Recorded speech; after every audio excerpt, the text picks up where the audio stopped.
Rent growth has exceeded inflation by 40% and income by 7%. Look at the difference between the two, right?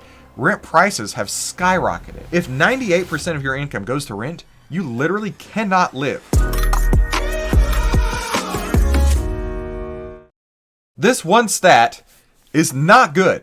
Not good at all if you are a renter or even a homeowner.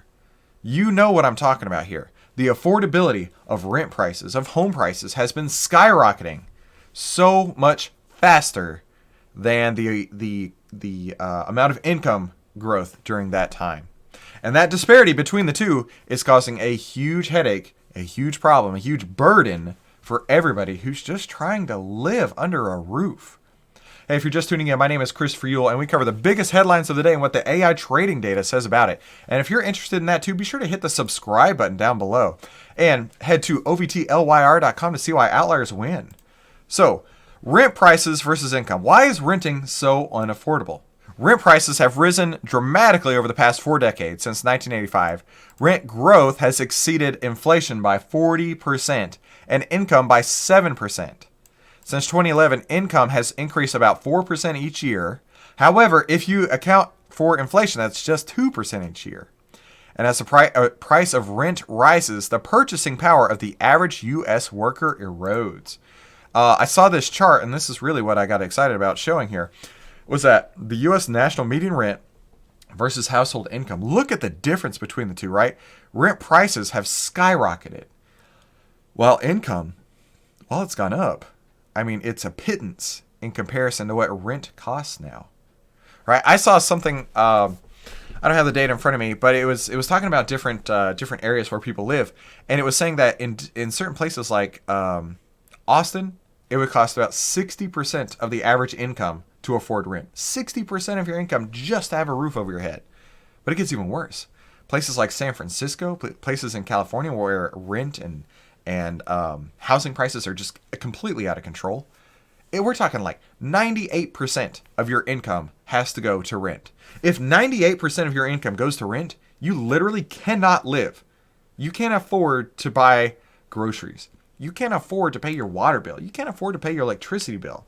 If 98% of your income goes to rent, you physically cannot live in California. And that's what this chart's showing here, right? The amount of rent price has gone up, while the amount of household income has risen just a smidge. Now, if we take a look at, let's take a look at Wells Fargo. Wells Fargo is one of the biggest banks out there with a huge mortgage exposure. Actually, we got a sell signal back on September 27th. So if you're interested in getting these signals, so you're one of the first people to know when the AI trading data has this information to help you out, go to ovtlyr.com to see why outliers win.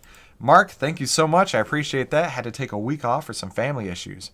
But let's go see what the internet is saying about this. And I'm sure they got a lot of people upset about this. The historical history of my generation getting screwed from the very beginning to now, right? How many people are just over and over and over saying that, right? First it was inflation, and now it's rent prices, and they just can't get a job, and everything is just totally hosing them over. Rent's usually about 5% of the value of the property, so this is just a tracing of the real estate asset bubble. Housing should not be a store of value. It should be a place to live. We're going to beg to differ on that, but it does show here that, yes, rent usually does track around 5%, and basically home prices have skyrocketed. The real disparity here is not the problem with home prices, not the problem with rent. The real disparity here is the problem with the lack of income growth, right? You look down at the bottom, we got a little bitty tiny, barely stair step higher, where the other one is just a straight escalator straight to the top. So I'm not sure where this is going to go. I'm not sure how this all ends, but I do know one thing. YouTube thinks you're going to love one of these two videos above. Thank you for tuning in to today's Outlier Live. We'll see you on the next episode.